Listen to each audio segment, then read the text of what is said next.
Hello বন্ধুরা, কেমন আছো তোমরা সবাই? আশা করি ভালো আছো। আজ আমি চলে এসেছি আরেকটা নতুন রান্না ভিডিও নিয়ে। আজ রান্না করে দেখাবো শিম আলু দিয়ে জাপানি পুঁটি মাছের লাল লাল ঝোল। দেখো, শিম আর আলুটাকে কেটে ভালো করে ধুয়ে নিয়েছি। আর এখানে মাছটাকে পরিষ্কার করে ধুয়ে দিয়ে দিচ্ছি হলুদ আর লবণ। হলুদ লবণটা দিয়ে ভালো করে মাখিয়ে নেব মাছটা। মাছটা ভালো করে মাখানো হয়ে গেছে, এবার এক সাইডে রেখে দেবো। এবার কড়াইতে তেল দিয়ে দিয়েছি। তেল গরম হলে দিয়ে দিচ্ছি একে একে হলুদ লবণ মাখানো মাছগুলো। এবার মাছগুলো উল্টে পাল্টে লাল লাল করে ভেজে নেব। মাছগুলো লাল করে ভেজে নেওয়া হয়ে গেছে, মাছগুলো তুলে রাখবো।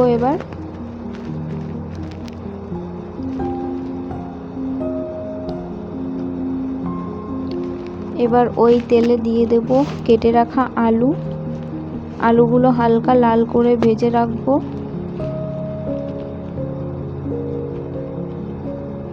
আলুগুলো ভেজে তুলে নিয়েছি। এবার ওই তেলে দিয়ে দেব জিরা ফোড়ন, তারপর দিয়ে দেব একটু পেঁয়াজ বাটা হালকা লাল হয়ে আসলে জল দিয়ে দেব, যাতে গুঁড়ো মশলাগুলো পুড়ে না যায়। এবার একে একে গুঁড়ো মশলাগুলো দিয়ে দেব। দিয়ে দিয়েছি হলুদ, জিরা গুঁড়ো, লাল লঙ্কা গুঁড়ো। মশলাটাকে ভালো করে মিশিয়ে নেব।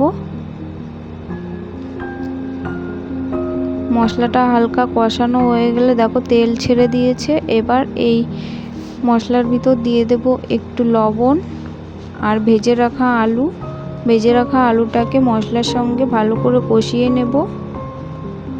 এই পর্যায়ে দিয়ে দেব কেটে রাখা শিমগুলো আগে দিইনি, কারণ শিমগুলো বেশি গলে যেত, তাই এখন শিমগুলো দিয়েছি। পরিমাণ মতো জল দিয়ে দেব। পরিমাণ মতো জল দিয়ে দিয়েছি।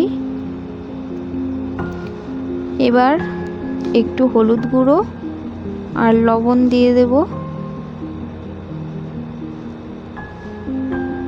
হলুদ আর লবণটাকে ভালো করে মিশিয়ে নিয়েছি। এবার ঢাকা দিয়ে দেব। ঢাকা খুলে ভেজে রাখা মাছগুলো সব দিয়ে দেব।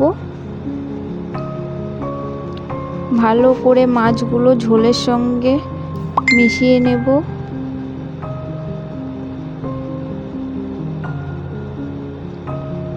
দেখো তরকারিটা হয়েছে কিনা। দেখো আলু আর শিমগুলো একদম ভালোভাবে গলে গেছে, আর আমার তরকারিটাও খুব ভালোভাবে হয়ে গেছে। তরকারিটা নামিয়ে নেব। দেখো কি সুন্দর কালার এসছে, আর খেতেও দুর্দান্ত হয়েছিল। তোমরা একবার হলেও রেসিপিটি বাড়িতে বানিয়ে দেখো, অবশ্যই ভালো লাগবে। আর চ্যানেলটি সাবস্ক্রাইব করে দিও।